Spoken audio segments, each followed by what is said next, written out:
Greetings and salutations one and all, and welcome back to another edition of the DVD Shelf for Flix, the show that would rather high-five a good movie than turn a bad one into stone. Every movie I feature is one that I enjoy. However, not all films are created equal, which is why I will use this scale to rate them.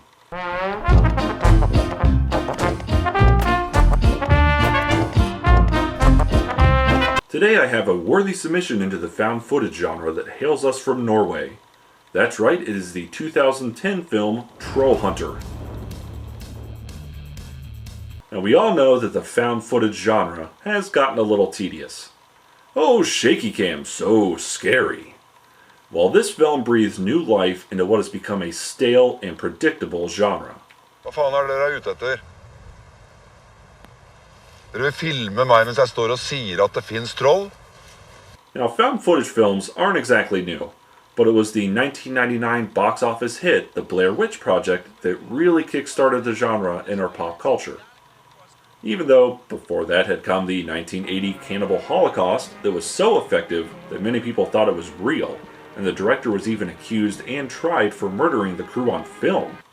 That was up until the murdered crew showed up in court to show that they were still alive and it was all fake.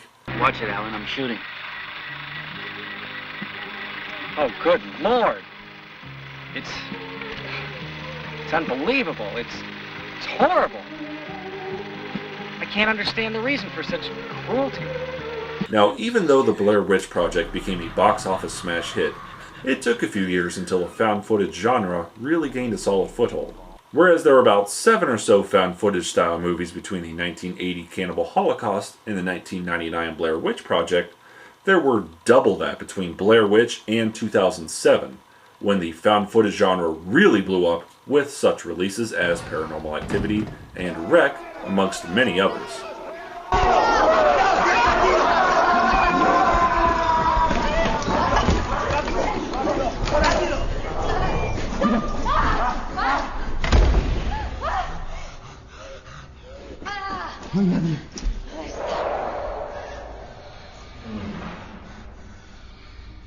Since that 2007 boom, there have been approximately 75 found footage films released around the world, including big titles such as Cloverfield, small budget hits like Paranormal Activity series, and movies from classic horror directors such as George Romero's Diary of the Dead, amongst many, many, many others, big and small.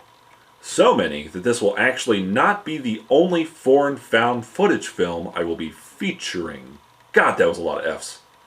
One such film is Troll Hunter, which mixes impressive CGI that Cloverfield attempted to some eerie moments that the Blair Witch Project attempted, and a dash of humor. And if you ask me, I think it works. Det ingen her som tror på Gud eller Jesus.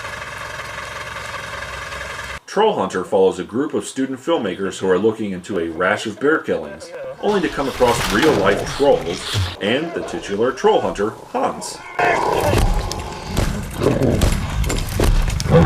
The students then travel with Hans, learning the ways of the trolls and troll hunters, which have been working tirelessly to keep the trolls' existence hidden from the rest of the world. Staten? Holder staten her hemmelig? Jobber du for staten? Det du sier? Hvorfor vil du vise oss det her nå, da? Det en jævla møkkajobb. Har jo ikke noe arbeidstilsyn, har jo ikke noe de skal ha sagt i det hele tatt. Jeg får ikke nattillegg, ikke noe overtid, ikke noe smusstillegg, ingenting. Men det kanskje på tide at det skjer noen endringer i trollforvaltninga. That's basically it for the story. Now, I do have a hard time classifying this in any one genre. It has some horror elements, but it isn't really a horror movie. It has some sci-fi or fantasy elements, but it's not really a fantasy movie. It has some humor, but it's definitely not a straight-up comedy.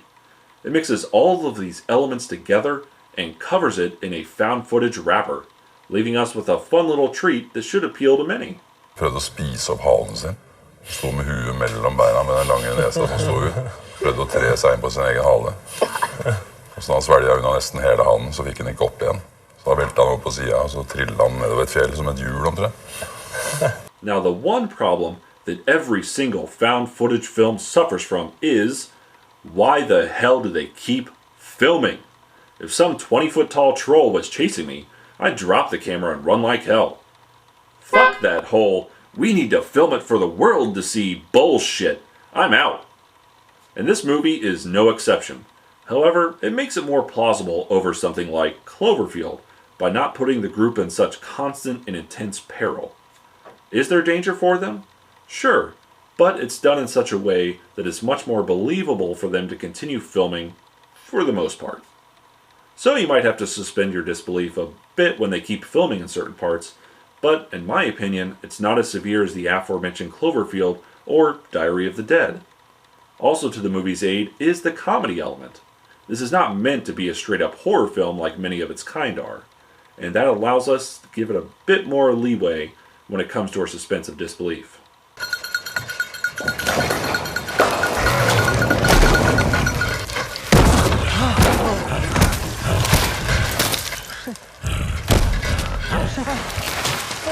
As I mentioned before, this film combines CGI with the handycam work synonymous with found footage films.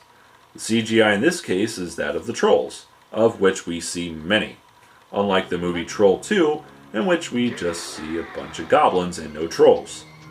Now that's part of the humor of the whole thing, as these student filmmakers discover that these fairy tales they grew up with are actually true, and that goes farther than just the look and existence of the trolls in the first place.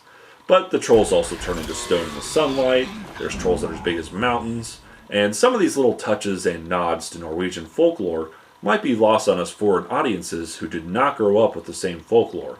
But it certainly doesn't hinder our enjoyment of the film.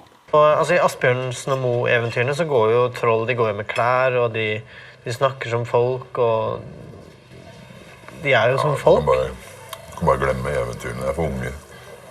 Troll dyr, rovdyr. Spiser og driter og parer seg og eter alt de kommer over.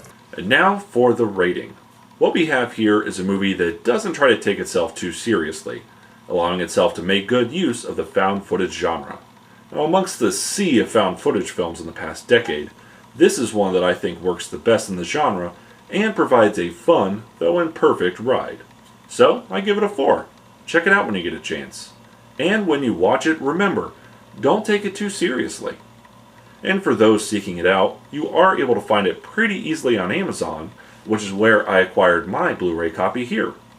Well, that'll do it for this episode. For the DVD shelf for Flix, this is Sheriff Gene Freak, reminding all you Christians out there not to sweat around a troll. I must do it! Oh, Daddy, please! Don't hit him, Michael. Please don't hit him. Why not? It's what he deserves. A big spanking for little shit. Joshua is not a little shit. He's just very sensitive. The smells. Do you see this writing? Do you know what it means? Hospitality. And you can't piss on hospitality. I won't allow it!